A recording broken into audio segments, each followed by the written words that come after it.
Namaste. Today I'm going to read Volume 1, Book 2, Rudra Samhita, Part 2, Chapter 23, Description of the Power of Devotion in the Shiva Puran. Om Vakratul Makaya Suryakuti Sama.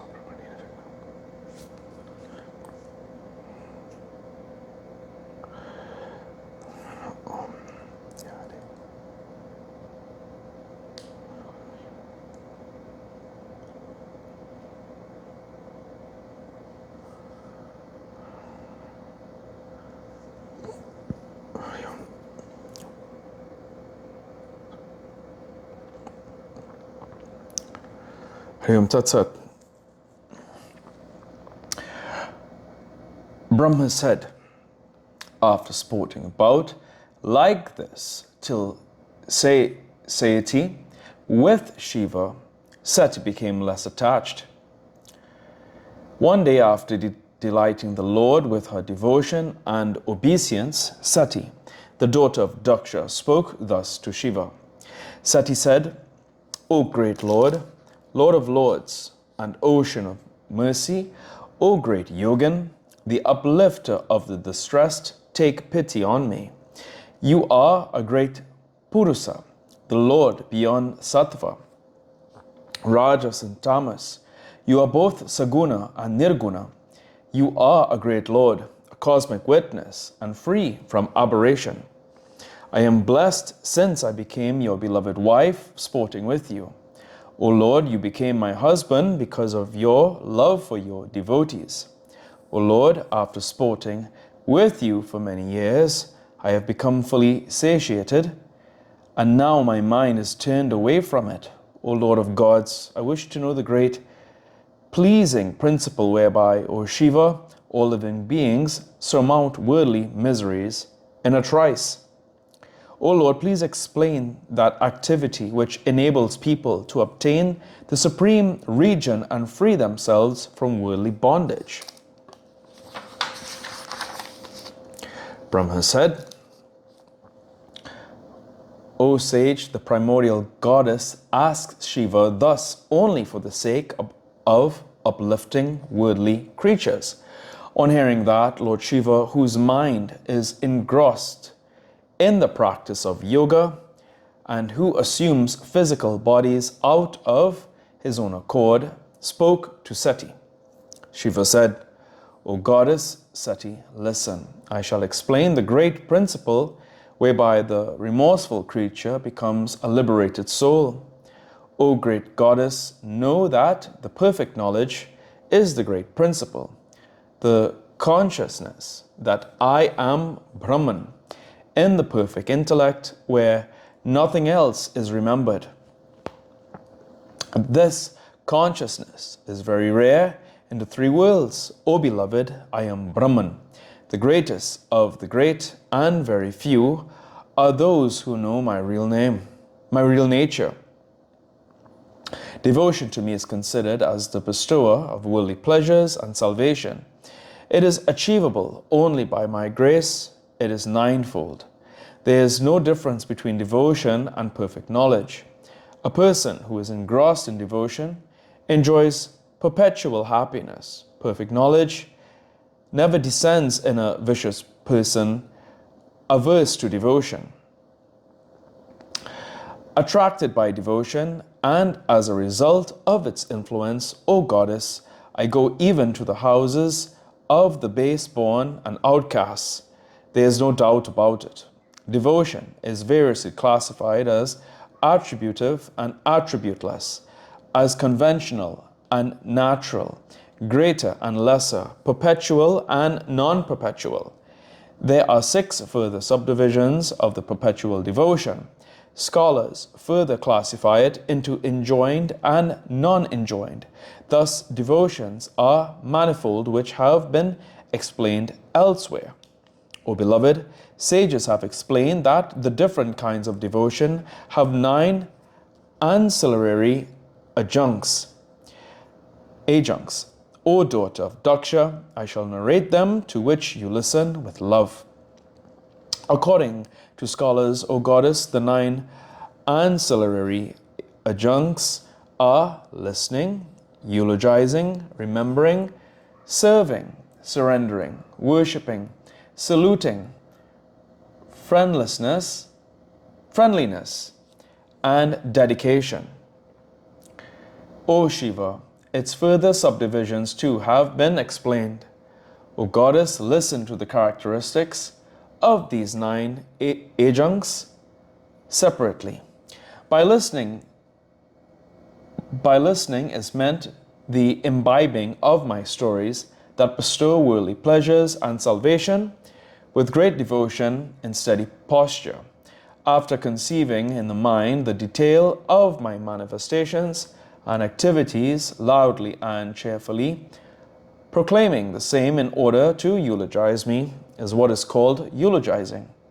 O Goddess, after realizing me to be all-pervading, a feeling of fearlessness is what is called remembering. The service rendered to the Godhead commencing at the early dawn with mind, speech, hands, and feet is what is called serving. Surrendering oneself in the service of the Godhead, who is worthy of being served and serving with all the sense organs, feeling hearty sense of elation is what is called surrendering. Offering 16 types of service to me, the Supreme Soul, in accordance with one's capacity, is called worshipping. The 16 types of service are padya, etc. Meditating in the mind, repeating the mantras and touching the ground with 8 limbs is called saluting. The belief, whatever God bestows on me, good or bad, is for my welfare, is a characteristic sign of friendliness, dedicating everything, the body and other possessions, for the appropriation of the Godhead and retaining nothing for oneself is called dedication.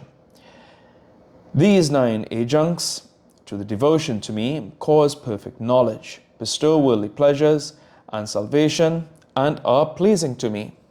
The further subdivisions in the adjuncts are numerous. Nurturing, the bilva tree, etc., can be included therein. They shall be thought of by the devotee himself, O beloved. Thus my devotion with various adjuncts and ancillaries is contributory to salvation, since it is productive of perfect knowledge and detachment. It is the most excellent path. A true devotion is an endearing to me as to you. It is productive of the fruits of all rights forever. He who has it in his mind is a great favorite of mine. There is no other path as easy and pleasing as devotion in the 3 worlds.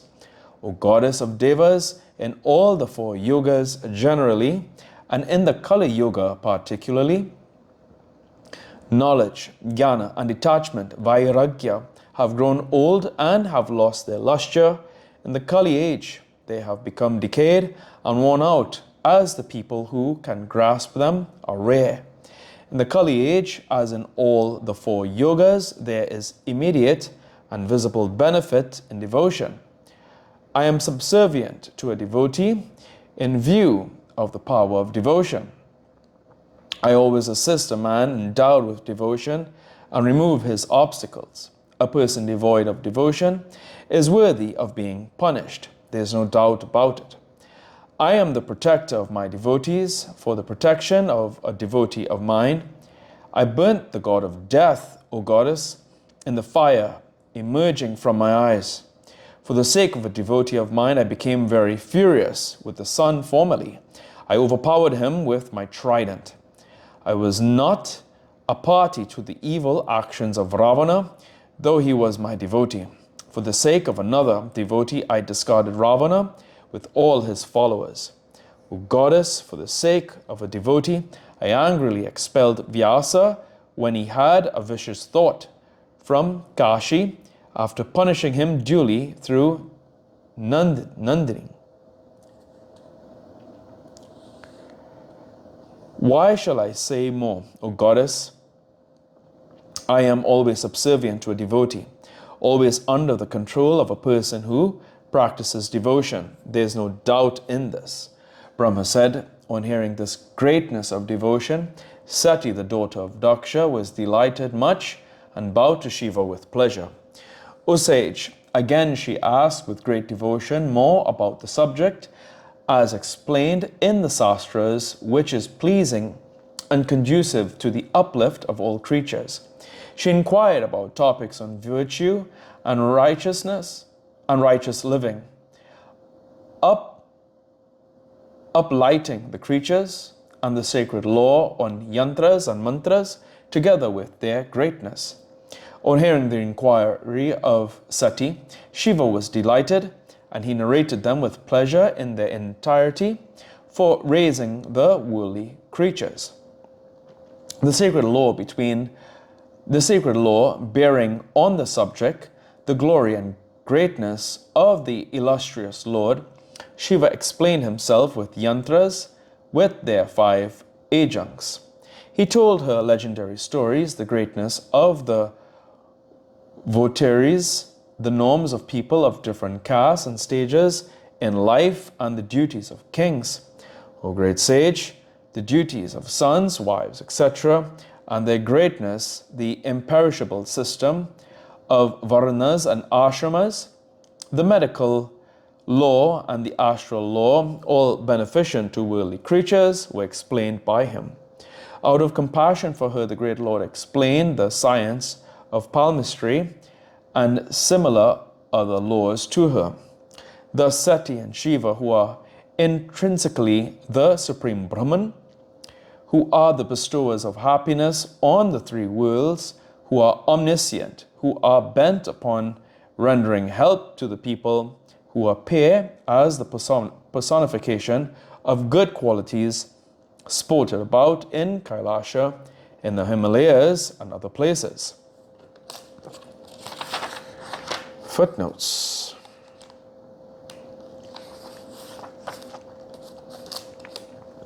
(286) Shiva is conceived as Saguna, possessed of attributes, a personal deity who responds to prayer, bestows grace on, or enters into history. He is conceived also as Nirguna when in the devotee's state of mental, spiritual enlightenment, jnana. He is identical with his self.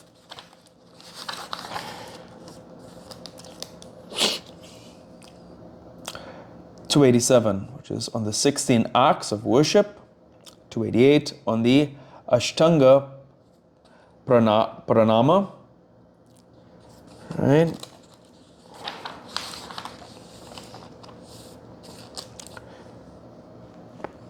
(289) on the explanation of yantra and mantra.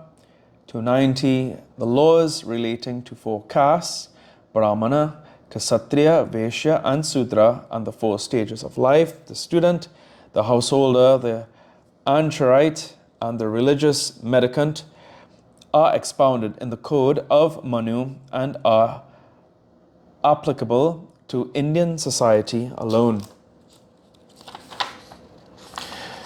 Here ends today's reading of the Shiva Puran. Om Prabhu Pranam.